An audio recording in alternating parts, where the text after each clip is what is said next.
Assalamualaikum warahmatullahi wabarakatuh. Sekarang saya akan jelaskan tentang perhitungan untuk turbin uap dengan siklus reheat.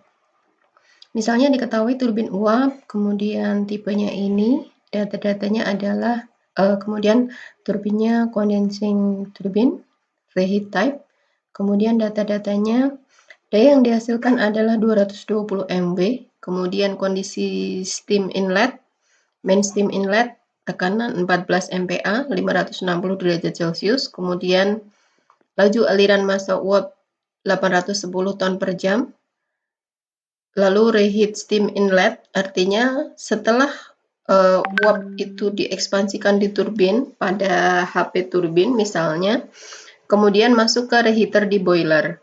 Keluar dari reheater di boiler, kemudian diekspansikan lagi di turbin, kondisi uap masuknya adalah 6 MPa, kemudian 560 derajat Celcius. Kemudian keluar dari turbin tekanan menengah atau rendah di sini, keluar masuk kondensor itu pada tekanan 0,6 bar.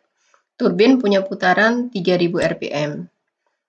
Kemudian pertanyaannya adalah gambarkan siklusnya pada diagram TS dan perkirakan berapa efisiensinya. Kalau kita gambarkan di diagram TS, itu adalah seperti ini.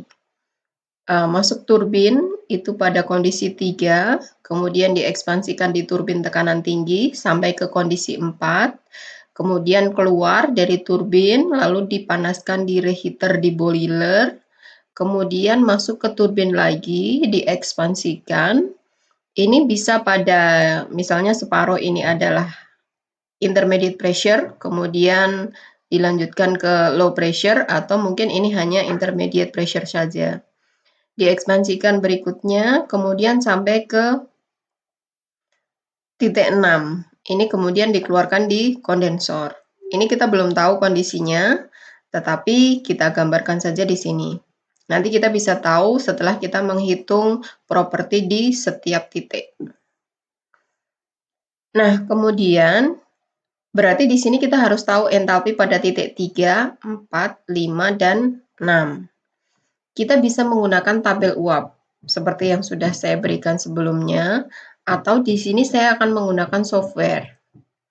Software ini sudah saya share di kelas material di grup MS Team kita, nanti bisa dicek. Saya menggunakan software Chemical Logic Steam Tap Companion. Di sini ada tentang softwarenya, kemudian saturated itu untuk mengetahui pada kondisi uap jenuh, kemudian cair jenuh, kemudian campuran. Yang diketahui itu bisa temperatur, bisa tekanan. Satuan itu bisa metrik atau SI, kemudian bisa British. Kemudian kondisi berikutnya adalah superheated atau subcool. Kalau superheated atau subcool, ini yang diketahui temperatur dan tekanan. Kemudian di sini bisa untuk mengetahui konstanta-konstanta yang lain dari air. Misalnya, kita lihat pada kondisi 3. Tekanannya adalah 14 MPa atau 140 bar. 140 bar, kemudian temperaturnya 560 derajat Celcius, kemudian klik calculate. Nah, klik calculate di sini 3487,46, kemudian entropinya 6,596.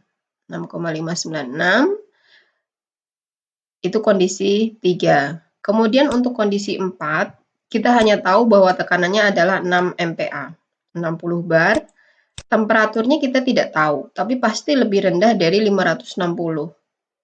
Misalnya ini diekspansikan sampai 400. Di sini entropinya adalah 6,543, padahal di sini 6,596. Ini kita bisa coba-coba, misalnya 410, kan ini kurang tinggi ya. Kemudian calculate 6,58, berarti kurang sedikit lagi. Misalnya 412. Calculate. Di sini saya sudah mencoba-coba. Kemudian kita peroleh 414,2.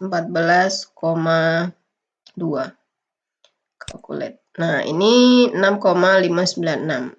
Ya, ada sedikit selisih 0, ini bisa kita abaikan. Di sini entalpinya adalah 3214,3214. Kemudian koma 33 ya. Ini koma 2 mungkin saya interpolasi pada titik yang berbeda mungkin. 18 kelihatannya. Nah, di sini 6,596. Nanti bisa Anda cek lagi. Ini adalah kondisi pada titik 4. Kemudian pada titik 5. Pada titik 5, 6 MPa 560. Berarti ini 560. Kemudian ini 60. Calculate diperoleh 3564,8, kemudian 7,059. Ini. Kemudian pada titik 6, kondisi titik 6, kita tidak tahu apakah fasenya uap jenuh, uap panas lanjut, atau campuran. Tetapi yang kita tahu adalah bahwa entropi di titik 6, entropi di sini sama dengan entropi di sini. Jadi, ketika kita akan menghitung efisiensi turbin, efisiensi isentropis, itu kan kita membandingkan antara proses ekspansi yang sebenarnya dengan proses ekspansi pada saat ekspansi terjadi secara isentropis. Atau kita membandingkan daya aktual yang dihasilkan oleh turbin dibandingkan dengan daya yang dihasilkan ketika proses ekspansinya terjadi secara isentropik. Berarti di sini kondisi 34 ekspansi isentropik, berarti S-nya sama. Seperti ini tadi.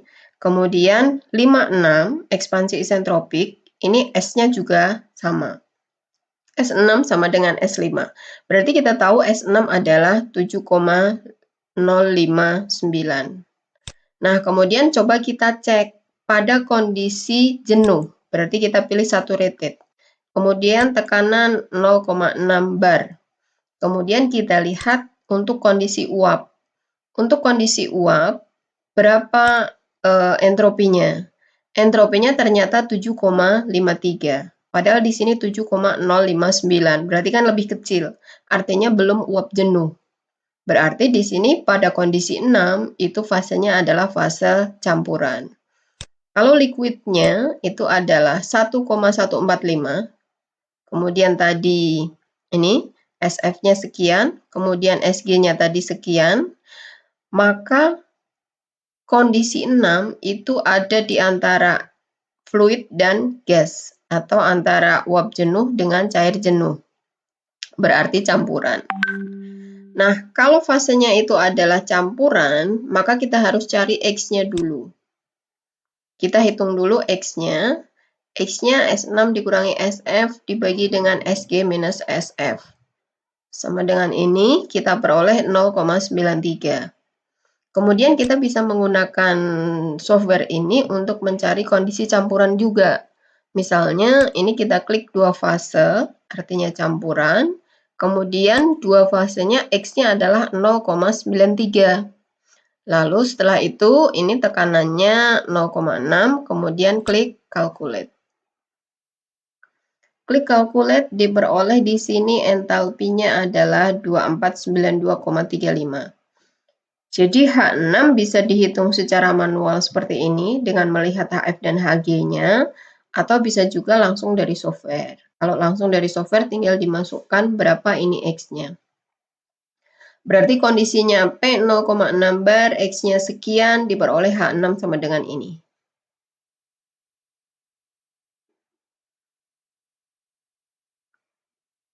Ini berarti kita sudah memperoleh entalpi pada setiap kondisi. Kemudian kita teruskan untuk perhitungannya. Nah, perhitungannya Efisiensi isentropis adalah perbandingan antara daya aktual dengan daya isentropis. Berarti kita hitung dulu daya isentropisnya. Daya aktual kan sudah diketahui. Daya isentropis adalah laju aliran massa, ini harusnya ada tanda titiknya. Laju aliran massa dikalikan dengan H3 min H4 ditambah H5 minus H6. Selisih entalpi ketika ada di turbin tekanan tinggi ditambah selisih entalpi ketika ada di turbin tekanan menengah atau rendah. M-nya, laju aliran massa diketahui 810 ton per jam. Ini supaya satuannya setara, karena ini entalpi adalah kilojoule per kilogram, maka ini harus dijadikan kilogram per sekon. 810 kalikan 1000, 1 ton sama dengan 1000 kilogram, dibagi 3600 detik, diperoleh 225 kilogram per sekon. Sehingga kemudian daya isentropis bisa dihitung, diperoleh sekian. 302.872,5 kilowatt atau setara dengan 302,87 megawatt. Nanti bisa dicek lagi perhitungannya. Dan efisiensi isentropis adalah kerja aktual dibagi dengan kerja isentropis. Diperoleh efisiensinya 0,728 atau sebesar 72,8%. Itu tadi cara menghitung efisiensi isentropis turbin ketika turbinnya menggunakan siklus reheat, siklus Rankine reheat. Sekian, Assalamualaikum warahmatullahi wabarakatuh.